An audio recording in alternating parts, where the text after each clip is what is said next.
너는 시간을 느낀다. 그런데 너는 이 심장은 느끼지 못할까?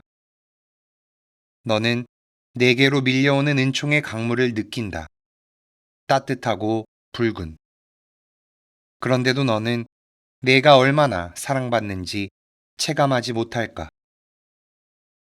너는 증거를 찾는다. 그러나 너 자신이 증거이다. 너는 그 증거를 붙잡으려 한다. 내 인식의 얼개 안에서 미지의 그것을. 그런데 너 자신은 빠져나올 수 없는 그 힘의 그물 안에 얽매여 있다. 너는 붙잡고 싶어 한다. 그러나 너는 이미 붙잡혀 있다. 너는 이겨내고 싶어 한다. 그런데 내가 제압당한다. 너는 찾으려고 작정한다. 그러나 너 자신이 이미 오래전에 발견되어 있다. 너는 수천의 옷차림을 샅샅이 더듬어가며 살아있는 몸을 찾는다. 그런데도 너는 가림없이 벌거벗은 내 영혼을 만진 그 손을 느끼지 못한다고 주장하는가? 너는 내 불안한 마음의 초조함 가운데 이리저리 실룩거리며 그것을 종교라고 부르지만 실제로 그것은 배 안에서 버둥거리는 물고기의 경련들이다. 수천의 고통이 함께할지라도 너는 하느님을 찾고 싶어 하니 이 무슨 굴욕인가? 너의 행동은 헛수고였으니 그분이 너를 이미 손에 붙들고 계시기 때문이다. 존재의 생생한 맥박에 손가락을 대어라. 요동침을 느껴라. 그 요동침은 단 한 번의 창조행위 안에서 동시에 너를 강압하기도 하고 풀어주기도 한다. 그 요동침은 현존의 거대한 분출 안에서 동시에 거리두기의 정확한 척도를 결정짓는다. 곧 네가 얼마나 그분을 내 가장 가까운 곁으로 사랑해야 하는지, 그리고 동시에 가장 높은 지존으로 그 앞에 엎드려야 하는지를, 그분이 동일한 행동 안에서 얼마나 너를 사랑으로 입히시고 또 사랑으로 헐벗게 하시는지를, 그분이 현존을 통해 얼마나 온갖 보물과 지극히 귀한 보배를 내 손에 들이밀며 당신에게 사랑으로 응답하고 되돌려 선물할 수 있도록 하시는지를, 그러면서 동시에 내게서 선물한 모든 것을 다시 빼앗아 가시는지를, 그분은 내가 선물이 아니라 선물하는 일을 사랑하도록 내가 선사하는 행위 안에서도 너는 다만 그분의 흐름에서 하나의 물결일 뿐임을 알도록 그 모든 것을 다시 빼앗아 가신다. 현존의 동일한 찰나 안에서 너는 가깝고도 멀다. 그 동일한 찰나 안에서 내게는 한 친구와 한 스승이 주어져 있다. 그 동일한 찰나 안에서 너는 아이이고 종이다. 이 첫째 것을 너는 넘어서지 못한다. 내가 되었던 바로 그것으로 너는 영원히 산다. 너의 덕망, 너의 지혜, 너의 사랑이 헤아릴 수 없이 뛰어나다 해도, 그리고 내가 인간들과 천사들을 뛰어넘어 곧장 모든 하늘을 통과해 우뚝 솟는다 해도 너는 결코 출구에서 벗어나지 못한다. 아무것도 이 첫째 것보다 더 복되지 않으니 성장의 가장 긴 포물선 위에서 너는 늘 이 근원의 기적으로 되돌아간다. 알 수 없을 만큼 찬란한 것이 사랑의 존재이기 때문이다. 물론 생명은 자신의 근원에서부터 계속 뻗어나가 자기 자신을 찾는다. 그리고 자신의 시초가 위협받지 않는 안전한 곳에서 자신을 발견한다고 믿는다. 새싹은 너무도 불안해 보이고 단단한 껍질이 필요해 보인다. 그리고 산출의 순간은 무에 너무도 가까워 보인다. 그러나 굳건한 법칙은 화살같이 고든 모든 것을 강제로 순환 속으로 되밀어 넣는다. 크고 가느다란 활시위 안에서 생명은 깨어나듯 자기 자신에게로 상승하며 비좁은 산마루 위에서 자신을 드러내려 한다. 분리된 생명의 좁은 문을 통해 힘차게 피가 끓어오르며 각 존재마다 심장과 두뇌를 팽창시킨다. 아집과 자기 파견에 사로잡혀 그 손들이 우쭐거리며 자신이 창조한 것이라도 되는 듯 나누어 주는 게 있으니 그것은 먼 데서 선대로부터 미지의 근원들에서 그에게로 흘러드는 것이다. 그러나 고갯 마루에 도달했다. 그리고 다른 이에게는 여전히 태양이 상승한다. 반면에 그의 오솔길은 내려앉기 시작하고 한층 싸늘한 숲들 속에 오후가 잠긴다. 그리고 또다시 그는 중얼거리는 소리를 듣는다. 먼저 작은 시내가 가까운 시간에 엎질러지다시피 한 기억이 그에게서 솟구친다. 그리움이 시간에 따라 조용히 솟아나고 예감이 부풀어 오르고 사랑이 압도한다.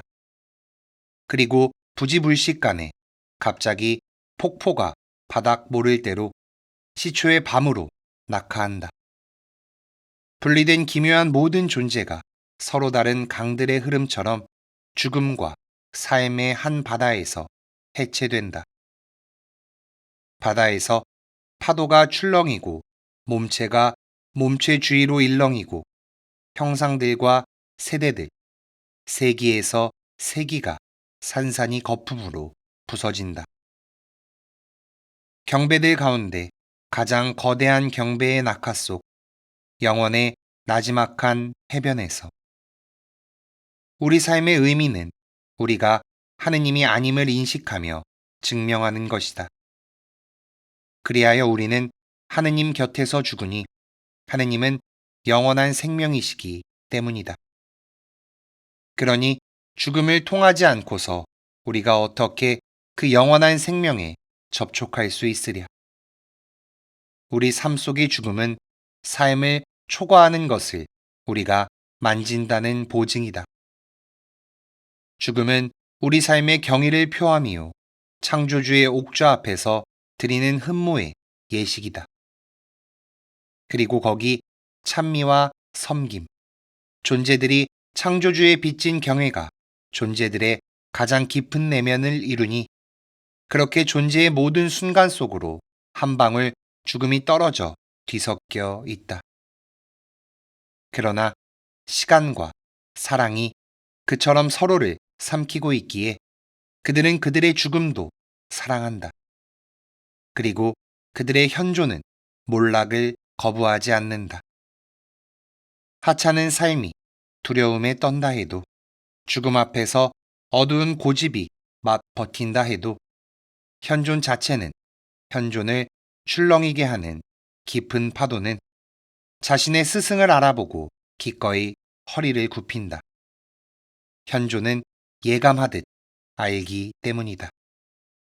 봄이 준비하는 까닭에 오직 가을이 있음을 그리고 하느님 안에서 피어나리라는 약속을 품고 순순히 이 세상에서 시들어간다. 그리하여 피조물은 하느님 곁에서 죽고 하느님 곁에서 부활한다. 우리는 빛 속으로 떼지어 몰려가고 비틀거리며 이끌려간다. 그러나 아무도 가까이 갈 수 없는 불이 우리를 사로잡는다. 우리는 불꽃 속으로 떨어지고 남김없이 태워진다. 그러나 불꽃은 죽이지 못하니 빛으로 바뀌어 우리 안에서 사랑으로 타오른다. 우리 안에 사는 그것, 우리 안에 중심으로 자리 잡은 그것, 우리를 살게 하는 그것, 우리를 채우고 먹이고 우리를 사로잡고 우리를 겉옷처럼 입는 그것. 우리 영혼에게 하나의 신체 조직처럼 필요한 그것이 무엇인지를 사랑은 더욱 깊이 한다. 그 모든 것은 우리가 아니니 그것은 가장 가까이에, 거의 구분되지 않는 가까이에 우리 안에 계신 주님이시다. 그리고 사랑하는 가운데 우리 안에 경외심이 자란다. 또다시 그리고 더욱 절박하게 우리를 무릎 꿇리며 무의 먼지 속으로 우리를 강압하는 경외심이 강력하게 시간보다 더 굉음을 내며 사랑의 심장이 고동친다. 둘을 하나로 합치고 하나를 둘로 나누며 약동한다. 그리하여 우리는 하느님에 의해 산다. 그분은 당신의 장렬하는 내부 속으로 강력하게 우리를 이끌어들이시고 다스리시는 가운데 당신의 중심이 아닌 모든 중심을 우리에게서 강탈하신다. 그러나 우리는 하느님이 아니다. 그리고 그분은 우리에게 당신 중심의 힘을 더욱 강력하게 보여주시기 위해 우리를 위압적으로 밀어내신다. 고독하게도 아니고 무력하게도 아니고 당신이 보내시는 파견의 힘 안에서 오히려 본래의 중심을 선사해 주신다. 하느님은 질투에 넘쳐 우리에게 요구하신다. 당신의 유일한 영광과 당신 자신을 위하여 우리를 바라신다. 그러나 당신 사랑으로 채워져 당신 영광으로 살도록 우리를 세상으로 되돌려 보내신다. 그분 창조의 리듬은 이탈을 통해 하느님에게서 나오고 귀환을 통해 다시 자신이 온 곳으로 되돌아가는 구조가 아니다. 오히려 그 둘은 하나이고 분리되지 않으니 나고 들미 똑같이 절대적이고 파견과 갈망이 다 하느님의 뜻이다. 그리고 어쩌면 하느님에게로의 귀향보다 하느님으로부터의 나옴이 더욱 신성하니 가장 위대한 것은 깜빡이는 거울처럼 반사하며 우리가 하느님을 인식하는 것이 아니라 타오르는 횃불이 빛을 알리듯 우리가 그분을 선포하는 것이기 때문이다. 나는 세상의 빛이라고 하느님이 말씀하신다.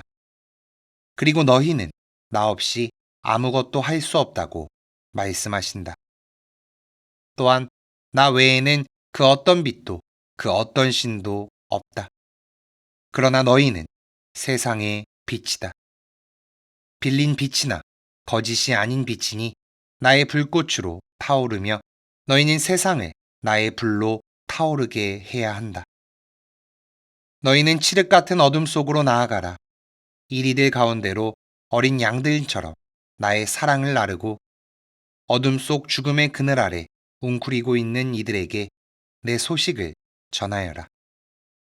밖으로 나가라. 안전한 우리에서 나아가거라. 일찍이 나는 너희를 되찾아왔다. 너희가 길 잃은 양들처럼 가시덤불 속에서 피 흘리고 있을 때 너희를 착한 목자의 어깨에 메고 집으로 데려왔다.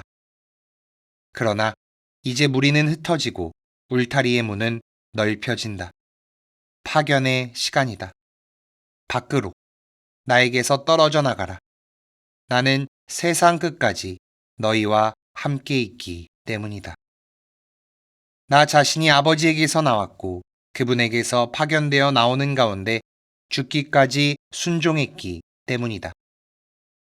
나는 순종하는 가운데 나에 대한 그분 사랑의 완성된 모상이 되었다. 사랑이 출구 자체이고 돌아감이 출구 자체이다. 아버지께서 나를 보내신 것처럼 나는 너희를 보낸다. 태양빛 같은 나, 원천에서 흘러나오는 강 같은 나에게서 밖으로 나아가는 가운데 너희는 내 안에 머물러라. 나 자신이 환히 퍼지는 빗살이요 아버지에게서 쏟아져 나오는 강물이다. 주는 것이 받는 것보다 더욱 복되다. 내가 아버지를 발산하듯 너희도 나를 발산해야 한다. 참으로 너희 얼굴을 나에게로 돌려라. 그래야 나는 너희 얼굴을 세상 속으로 돌릴 수 있으리라. 정녕 너희는 너희 자신의 길에서 떨어져 나가 있어야 한다. 그래야 나는 너희를 나라는 길 위에 둘 수 있다. 나는 길이다. 하나의 새로운 신비가 있으니 이는 미천한 피조물에게는 상상조차 못할 일이다. 곧 하느님으로부터의 거리도 경외의 차가움도 하느님과 신적 생명에는 하나의 은유이고 비유이다. 가장 이해할 수 없는 것이야말로 참된 실제이다. 곧 너는 하느님 아닌 존재이니 바로 이 점에서 너는 하느님과 닮아 있다. 그리고 실로 너는 하느님 밖에 있으니 바로 이 점에서 너는 하느님 안에 있다. 하느님의 상대로 존재하는 것 자체가 곧 신적이기 때문이다. 내 자아의 비교 불가능성 안에서 너는 하느님의 유일성을 반사한다. 하느님의 일치성 안에도 거리와 반사, 영원한 보냄이 있다. 곧 아버지와 아들은 서로에게 상대이시고 그럼에도 영 안에서 하나이시고 셋을 봉인하는 본질 안에 계신다. 하느님은 원형이시기만 한 게 아니다. 모상이시기도 하다. 단일성만이 절대적인 것은 아니다. 둘이기도 한 것 역시 신적이다. 물론 셋째 위격이 그 둘을 연결한다. 그리하여 이 둘째 위격 안에서 세계가 창조되었고 이 셋째 위격 안에서 세계는 하느님 안에 머무른다. 그러나 영원한 모상 위에 베일이 걸쳐 있는 한 창조의 의미는 밝혀지지 않은 채로 남는다. 이 삶은 다만 운명이요. 이 시간은 오직 슬픔에 지나지 않고 모든 사랑은 그저 허무와 같으리라. 존재의 맥박이 삼위일체의 영원한 생명 안에서 뛰지 않는다면 이제 비로소 생명의 셈이 우리 안에서도 솟구치기 시작한다. 우리 안에서 말씀에 대해 이야기하고 스스로 말씀과 언어가 된다. 우리가 세상에서 아버지를 선포해야 하는 사명을 하느님 편의 인사말로써 우리에게 전해준다. 이제 비로소 고독의 저주도 풀렸다. 서로에게 상대로 있음이 그 자체로 신적이기 때문이다. 모든 존재가 남자와 여자와 동물과 돌이 자신들의 분리된 존재 때문에 공통의 삶에서 배제되지 않고 오히려 서로가 서로를 꾸며준다. 한계 없는 것 속으로 도망치라고 충고하는 억압된 갈망이 도살인 어두운 감옥에 유폐되지도 않는다.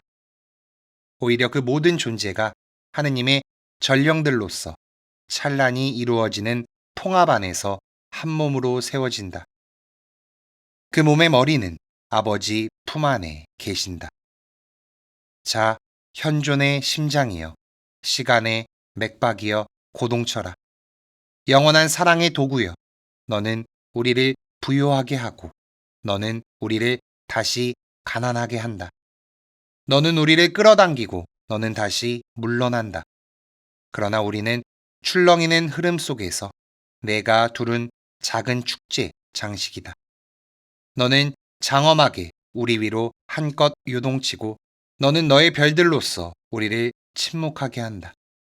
너는 테두리 넘치도록 우리를 채우고 바닥까지 모조리 파내며 우리를 비운다. 요동치며 침묵하며 채우며 비우며 너는 주인이고 우리는 너의 종이다. 2장 발타사르는 2장에서 성자의 강생의 신비에 대해 묘사했다. 이는 무엇보다도 그분이 성부 곁에 선지하셨던 때로부터 시작해서 연대기적인 순서를 따르고 있다. 특히 그는 이러한 성자의 강생과 이에 대한 이 세상의 반응에 대해 다양한 문학적 표현을 사용하여 역동적으로 묘사했다. 우선 그는 강생 이전에 성부와 성자 간에 누리던 사랑의 친교와 일치, 거기서 발출하신 성령에 대해 언급했다. 이는 내재적 삼위일체를 말한다. 그리고 여기서부터 인류를 향한 하느님의 사랑이 흘러넘치는 가운데 이 세상에 성자와 성령이 파견되신다. 그럼으로써 인류를 향한 원대한 구원 계획이 실현된다. 이는 경륜적 삼위일체를 말한다. 발타사르는 이를 지극히 아름다운 문학적인 표현의 힘을 빌려 설명했다. 이렇게 성자께서 당신이 창조하신 이 세상에 오셨다. 하지만 이 세상, 그리고 그분의 백성은 그분을 받아들이지 않았다. 그래서 성자를 통해 드러난 하느님 사랑의 계시는 생명과 죽음을 두고 전쟁을 결심하지 않을 수 없었다. 그리고 그 전쟁에서 성자는 어둠의 세력을 물리치기 위해 가장 깊은 어둠까지 내려가 죽음의 독방 속으로 돌진하기로 하셨다. 그분은 죄로 점철된 사람들이 가야 할 마지막 감옥을 체험하고 당신이 마셔야 할 잔을 남김없이 비우는 가운데 결연히 악의 세력과 폭력에 맞서기로 하셨다. 패배를 통해 승리를 이끌어낼 수 있는 전사보다 더 신적인 전사는 없다. 그 전사이신 그리스도께서 치명적인 상처를 입는 바로 그 순간, 인류를 사로잡아 지배했던 악의 세력은 결정적으로 패배하고 말 것이다. 그리스도는 이런 성부의 사랑과 간절한 열망을 간직한 성부의 심장이시다. 이 심장으로부터 세상은 참된 신적인 생명을 수혈받게 될 것이다. 이렇게 세상의 중심에서 무방비 상태에 놓인 하느님의 심장, 그리스도는 모래시계의 비좁은 통로처럼 하늘과 땅 사이에서 흐르고 있다. 인류의 구원을 위해 하느님의 모든 신비의 광채는 바로 이 심장을 통해 인간에게 계시된다. 발타사르는 이 신적인 심장을 다음과 같이 노래했다. 나의 심장이여, 세계의 심장이 확장된 그 광활함을 찬양하라. 영원한 생명의 삼위일체 바다가 위로부터 작은 그릇 속으로 천둥치니 모든 땅들과 시간들의 맞은편 바다가 아래로부터 그분께로 솟구치며 포효한다. 그 비좁은 전쟁터에서 천국과 지옥의 영원한 싸움이 결판나리라. 죽음 자체도 그 심장을 죽일 수 없고 지옥의 모든 강물도 그 심장을 익사시킬 수 없으리라. 그리하여 이 심장은 빛난다. 아버지께서 당신 자신을 숨기실 때조차도 여전히 사랑을 멈추지 않는 이 심장이야말로 가장 위대한 것이다. 그분이 세상에 오셨다. 아버지의 지혜와 지식을 품고 시면의 모든 보화를 받아들고 세상에 오신 형언할 수 없는 것의 발설이신 분이 세상에 오셨다. 그분은 한처음 말씀이시다. 그리고 세상을 향해 입을 여시고 아버지 앞에 말씀을 올리기 시작하심으로써 또한 스스로 말씀하기 시작하셨다. 그분은 살아있는 말씀이시기 때문이니 그분은 말하는 이유, 동시에 말 자체이시다. 당신 자신을 아버지의 계시로 드러내시기 위하여 그분이 세상에 오셨다. 그리고 이 알림과 드러냄에 당신의 모든 지향과 당신 존재의 의미를 두시는 가운데 아버지의 거울이자 창문이 되는 것 외에는 다른 무엇도 바라지 않으심으로써 아버지와 아들의 의지와 본질은 일치를 이루었다. 그리고 이 일치가 성령이셨다. 그러니 계시의 행위와 내용이 삼위일체적이었으며 모든 진리의 본질과 핵심이 삼위일체 안에 내포되어 있었다. 삼위일체 하느님이 모든 것의 근원이요 목적이시다. 이 말씀하심 안에서 하느님의 말씀은 사랑이셨다. 사랑하는 이는 자신을 전해주기 위해 자기 자신을 열기 때문이다. 하느님은 당신의 말씀으로 그렇게 하셨다. 말씀하심 자체가 하느님의 사랑이었고, 따라서 말씀된 것 역시 하느님의 사랑이었다. 곧 말씀하심과 말씀된 것은 서로 다른 것이 아니었다. 말씀이 하느님과 함께 계셨고 하느님은 말씀이셨기 때문이다. 샘 하나에서 물이 솟기 시작했다. 그리고 샘은 흐르기 시작함으로써 샘이었다. 죽은 우물은 세상에 충분히 많으나 그 샘에서 물이 솟아 흐르는 것은 전에 없던 것이었다. 하느님의 접시가 흘러 넘쳤다고 누군가 분노에 차 그렇게 생각할 수도 있을 터였다. 그러나 하느님께서 폭풍우 치실 때면 분노의 구름은 사랑의 속삭임을 쏟아 붓는다. 아래로 물은 흐르고 사랑 역시 그것을 바닥 쪽 아래로 끌어당기니 이것이 사랑의 중력이다. 위에서 오는 것은 높이를 필요로 하지 않고 깊이를 필요로 하니 심연을 체험하려 한다.